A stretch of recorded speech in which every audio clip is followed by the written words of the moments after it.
కడప జిల్లా బ్రహ్మంగారి మఠం విశాఖపట్నంకి చెందిన రాము ఆచారి గత 39 నెలల నుండి పర్యావరణం కాపాడే విధంగా చెట్లను నరకకుండా పెంచాలని, నీటిని వృధా చేయకూడదనే నినాదంతో దాదాపుగా దేశం మొత్తం అన్ని రాష్ట్రాలలో తిరుగుతూ సుమారు 50,000 కిలోమీటర్లు సైకిల్పై ప్రయాణం చేస్తూ బ్రహ్మంగారి మఠం చేరుకున్నట్లు తెలిపారు. ఈ సందర్భంగా ప్రస్తుత మఠాధిపతి సోదరుడు దత్తాత్రేయ స్వామి వారు రాము ఆచార్ని శాల్వా పూలమాలతో సత్కరించారు.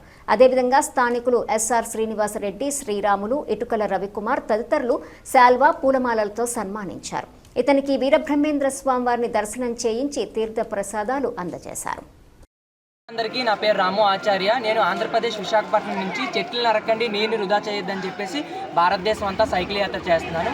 గత 39 నెలలుగా ఇప్పటికీ 51,000 కిలోమీటర్లు పూర్తి చేసుకున్నాను. 33 రాష్ట్రాలు. ఇప్పుడు కడప జిల్లా బ్రహ్మంగారి మఠం దగ్గర అయితే ఉన్నాను. చాలామంది అయితే వచ్చారు. మెయిన్ వచ్చేసి ఇదే, చెట్లు నాటండి, నీరుని వృధా చేయొద్దని చెప్పేసి భారతదేశం అంతా యాత్ర చేస్తూ మొన్న ఒక 20 రోజుల క్రితమే మన ఆంధ్రప్రదేశ్కి ఎంట్రీ అవ్వడం జరిగింది. ఇప్పుడు మన 2 తెలుగు రాష్ట్రాల్లో సైకిల్ యాత్ర చేయబోతున్నాను. మొత్తం 62 జిల్లాలు.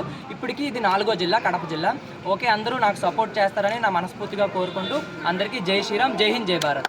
ఇప్పుడు నెక్స్ట్ ఇక్కడ మొత్తం మన 2 తెలుగు రాష్ట్రాల్లో 62 జిల్లాలు ఉన్నాయి. నెక్స్ట్ ఇక్కడ నుంచి అన్నమయ్య జిల్లాకి, కడప నుంచి అన్నమయ్య జిల్లాకి.